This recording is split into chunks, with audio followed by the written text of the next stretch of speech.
Hello children, I hope you are fine. Welcome to this special English hour where we learn lots of new things and also have fun. Are you all ready? Let's get started. Now, let's read a lesson from our textbook. Children, please open page number 58 of your textbook. I will be reading this lesson and I request you to point at the words as I read them. And if you don't have a textbook, listen to me carefully. Stone soup. A village. A few small cottages standing close by. They belong to Motiram, Sonabai, Hirabai and Rupabai. It's evening. They are chatting outside Motiram's house. Motiram, your farm produce was really good this year, I am told. Sonabai, so was yours, I hear. Motiram, I don't want to advertise it though. It might attract guests. Traveler enters from a corner. The villagers don't see him. Hirabai, you are right. Guests can be a nuisance. Sonabai, I agree, especially uninvited guests. Motiram, uninvited guests are pests. Traveler becomes nervous, doesn't come forward. Hirabai, true. I never waste good food and money on others. Rupabai, do you think that is right? How can we refuse them? Hirabai, just find some polite excuses. That's all. Sonabai, you are right. I can always cook up some excuse. Motiram, me too. For me, charity begins at home and stays at home. Anyway, I must attend to my work now. See you. All neighbors. See you later. They enter their homes. Traveler comes forward. Further, Hirabai, Sonabai and Motiram are talking about how they always have excuses as to why they don't want to help someone. Traveler, what hard luck. I am a poor, footsore traveler and I am so hungry. But this bunch of villagers look tough. I don't think they'll offer me food or rest, but let me try.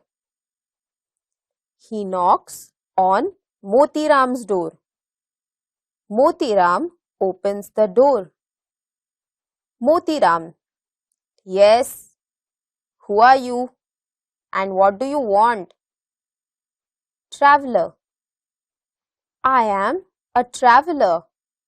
I am very hungry and tired. Can I please have some food and a place to rest for the night? Motiram. Dinner is over. There is nothing left. Try elsewhere. Shuts the door with a bang. Traveler. How rude. Let me try the next door. After listening to all the 4 villagers, the traveler understands that they will not listen to him. Knocks on Sonabai's door. She comes out. Good evening, kind lady. I am a traveler. Can I have some food and a corner to rest for tonight? Sonabai, putting her hand behind her ear. What did you say? Traveler. Aloud. Can I have some food? Sonabai. Wood? Why, there is plenty in the forest. Find a fallen tree and chop all the wood that you need. Traveler. I said food. I am hungry. Sonabai. You agree? Fine. Then go and chop the wood. Goes back into the house. Traveler. Well. That was a clever excuse. She pretended to be hard of hearing. Let me try elsewhere. Knocks on Hirabai's door. Anyone at home? Any food for a hungry traveler?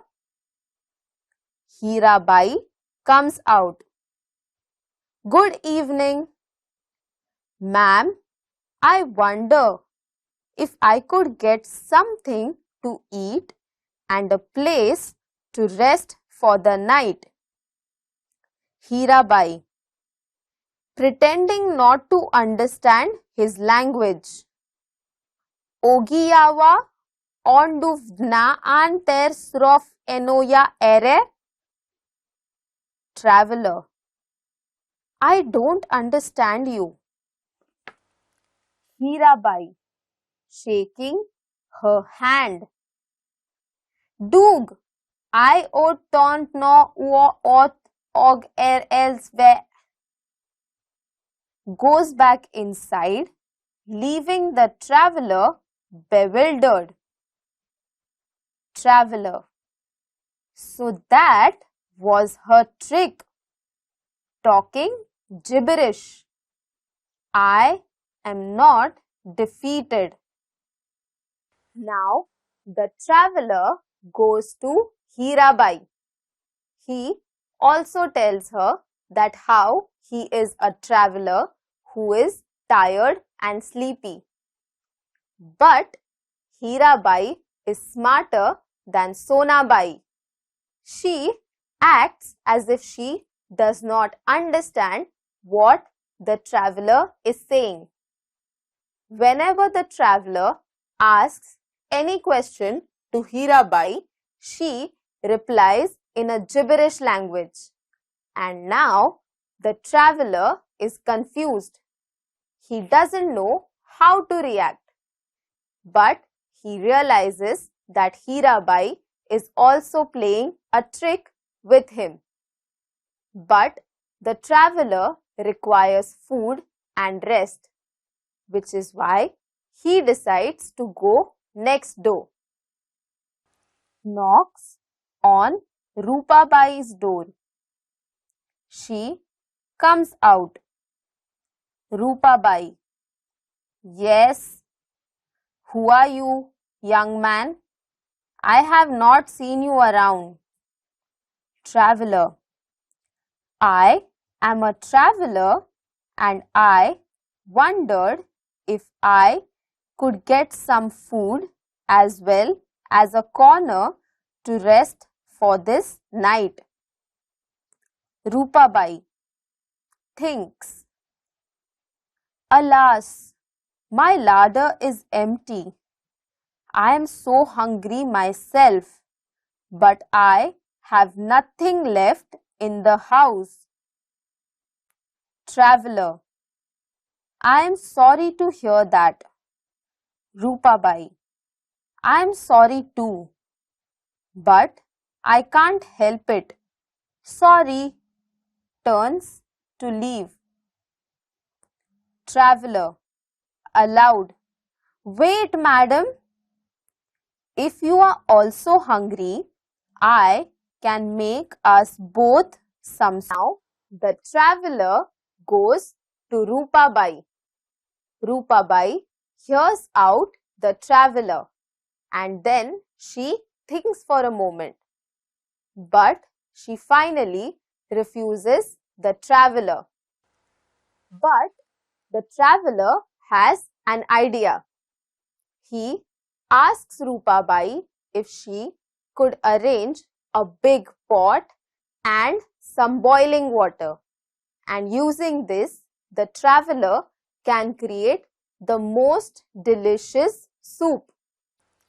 Rupabai thinks for a while and she decides that she would also like to eat this soup. But she wonders, how is the traveler going to make a soup with just a pot and boiling water?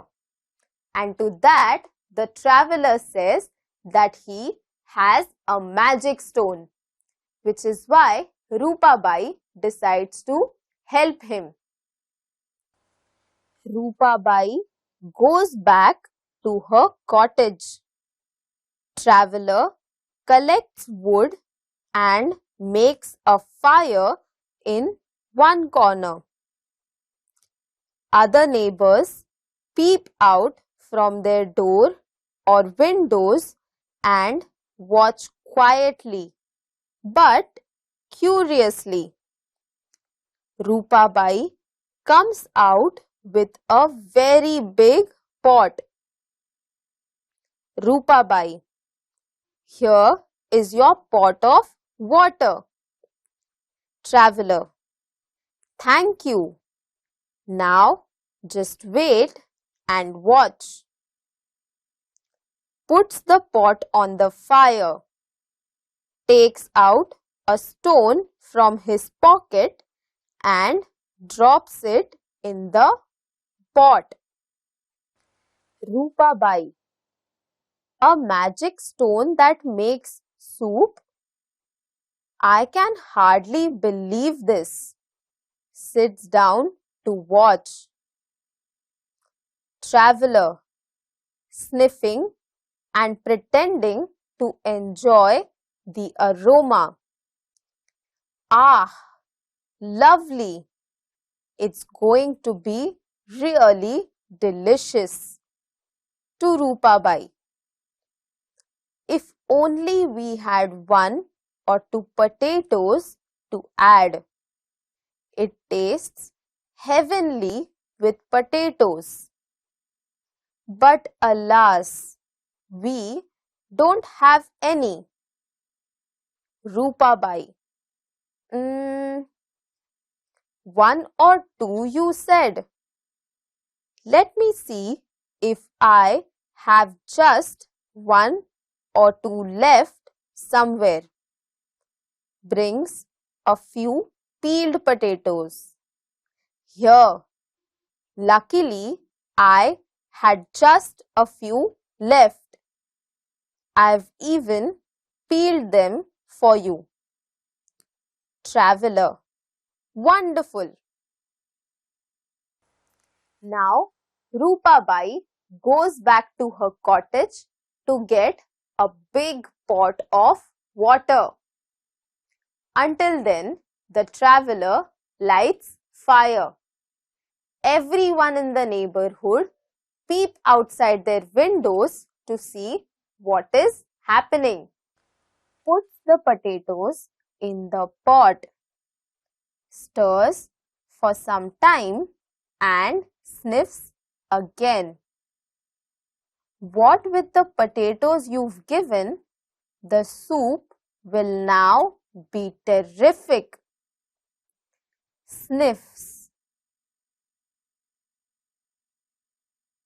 Carrots and tomatoes would give it a tempting color, wouldn't they?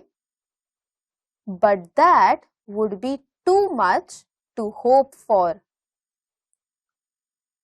Rupa Bai. I don't know. Sona Bai comes out with some tomatoes. Sona Bai. Hello, hello.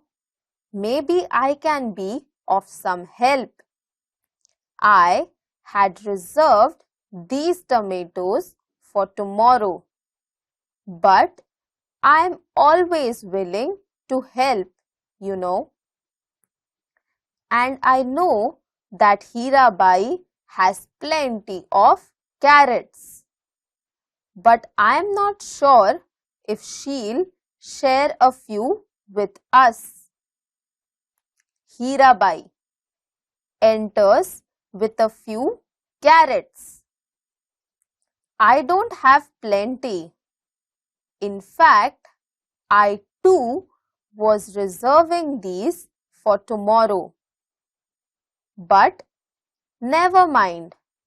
If Sona Bai can spare her tomatoes, I too can spare these. After all, you don't get to see a magic stone making a magic soup every day. Now, the traveler starts making the soup.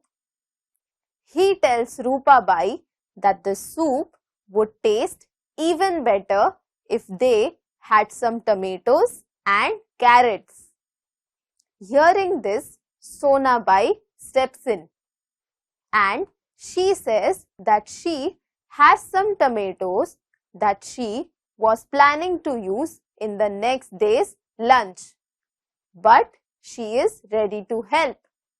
So she lends some tomatoes to the traveler. Now Hirabai enters and she lends some carrots to the traveler because they both wanted to see and taste how a magical soup is made out of a magical stone. Traveler bows to women. I am really speechless, you noble ladies. This is going to be a famous soup. Adds the vegetables, stirs and sniffs. It reminds me of the soup I had made some time ago. I had added just a few beans, onions, and I think a little piece of ginger. And what flavor it had! Those are the only little things missing now. But what we have is also good enough. You can't always have the best. Enter Motiram. Motiram. Why not? If you can have the best, why miss the golden chance? Here, take these. When help is needed, old Motiram doesn't lag behind. Offers vegetables. Now, the traveler mixes all the vegetables and stirs them in the pot. Traveler bows. How can I ever forget your generosity? Adds all the vegetables and sniffs. Aha! Absolutely mouth-watering.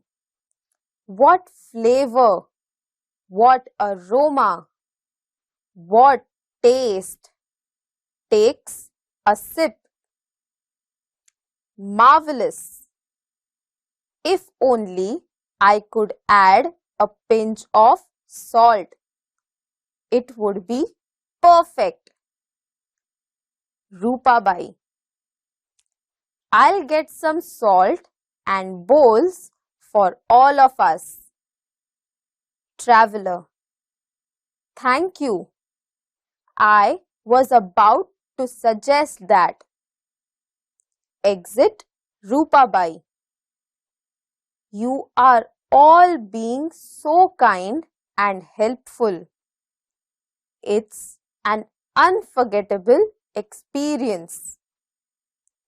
Rupabai returns with the salt, pepper and bowls. Traveler adds the salt, stirs and serves the soup to everyone. Rupabai: Ah, wonderful! You can taste the goodness of fresh vegetables. Sonabai: Yes, unbelievable! No one would think that this soup was made with a stone. Motiram: You've said it. Such delicious vegetable soup and made with a stone.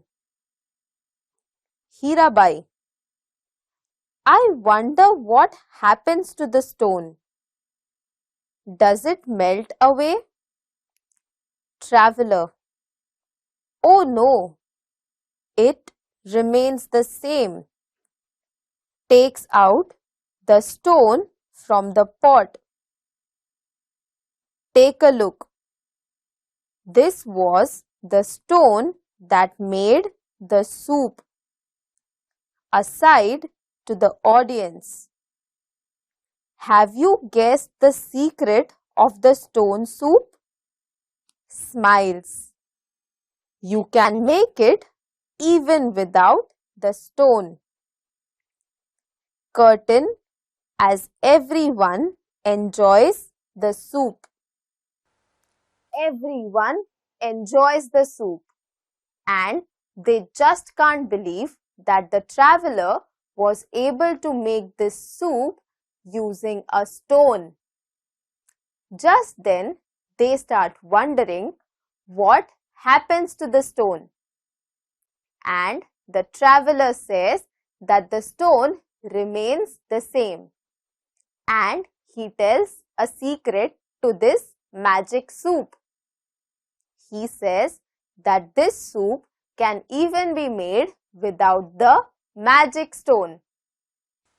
Children, I hope you had fun in today's session and you learned something new. Now, I will see you in our next session. Until then, take care and stay safe. Bye.